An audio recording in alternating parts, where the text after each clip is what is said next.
এই সিজনের ফার্স্ট বিয়েবাড়ি ছিল কাল, আর এটা ছিল রিসেপশনের একটা ইনভিটেশন। আমাদের অ্যাপার্টমেন্টের মধ্যেই অনুষ্ঠানটা হচ্ছিল, আর এটা ছিল একটা আমার দিদির একটা রিসেপশন আর কি। তো ভীষণই কিন্তু কাছেই, খুব একটা দূরে নয়, জাস্ট নিচে নেমে জাস্ট 5 মিনিট হয়তো হেঁটে যেতে হয়েছে, এরকম বললাম অ্যাপার্টমেন্টের মধ্যেই। তো ভেবেছিলাম তাড়াতাড়ি যাবো, তাড়াতাড়ি চলে আসবো। সোনামার পাপা তাড়াতাড়ি অফিস থেকে চলেও এসেছিল, মোটামুটি ওই 6:45টার দিকে। কিন্তু কথা ছিল যে 8টার দিকে যাব, কিন্তু ওই যে আমরা তো বাঙালি, কিছু করার নেই, দেরি তো হবেই। তো আমরা গিয়েছিলাম কিন্তু 9:45টার দিকে, মানে হয় না, এটা সেটা করতে করতে সোনামা যেহেতু খুব ছোট, ওকে এটা সেটা করাতে করাতেই কিন্তু অনেকটা দেরি হয়ে যায়। টাইমে টাইমে আর অত মানে এখন আর বেরোনো হয় না। যাই হোক, তাও তাও আমি করার চেষ্টা করি, কিন্তু সব সময় আর কি। যাই হোক, তো দেখো চলে এসেছি কিন্তু আমাদের ভেন্যুতে, মানে বললাম অ্যাপার্টমেন্টের মধ্যেই অনুষ্ঠানটা হচ্ছে। তো ভীষণই সুন্দর করে সাজানো হয়েছিল, তো তোমাদের সঙ্গে একটু ছোটো ছোটো ক্লিপ শেয়ার করার চেষ্টা করলাম। তো জানো তো, আমি মানে খুবই চেয়েছিলাম যে শাড়ি পরে যাব, কিন্তু আমার 2 দিন আগেও না জ্বর ছিল, তো তোমরা দেখে কিন্তু কেউ আমাকে বুঝতে পারবে না।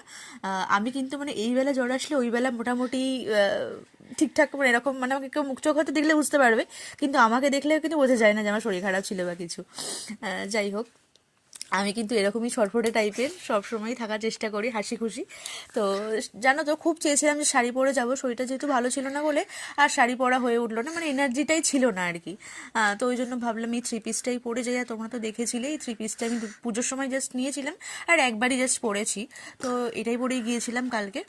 আর এই যে দিদির সঙ্গে দেখা করে কিন্তু, মানে আর কি, দিদিকে গিফটটা দিয়ে দিদির সঙ্গে একটু কথা বলে ফটো ফটো তুলে কিন্তু আমরা তারপর নিয়ে নিয়েছিলাম একটু স্টার্টারে খেয়েছিলাম 1 কাপ কফি, আর ছিল ফিশ বল, চিকেন পকোড়া, আর সুইট বেবিকর্নের একটা আইটেম ছিল। তো সুইট বেবিকর্ন আমার একদম খেতে ভালো লাগে না, তো আমরা চিকেন পকোড়া আর ফিশ বলটাই খেয়েছিলাম। ফিশ বলটা দারুণ লেগেছে আমার, আর কফিটাও খুব ভালো ছিল। তো খাবারগুলো মোটামুটি খুব ভালোই ছিল। আর তোমরা কখনো দেখেছো যে বিয়েবাড়ি থেকে আবার চলে এসে ঘরে আবার এই দেখো সোনামার ড্রেস চেঞ্জ হয়ে গেছে, মানে বুঝতেই পারছো। মাঝখানে একবার এসেছিলাম, অ্যাকচুয়ালি সোনামাকে ডিনার করিয়ে নিয়ে আবার গিয়েছিলাম আমরা 11টার দিকে। ভীষণই হাস্যকর একটা ব্যাপার না, কাছাকাছি দেখো বিয়েবাড়ি হওয়ার কত সুবিধা।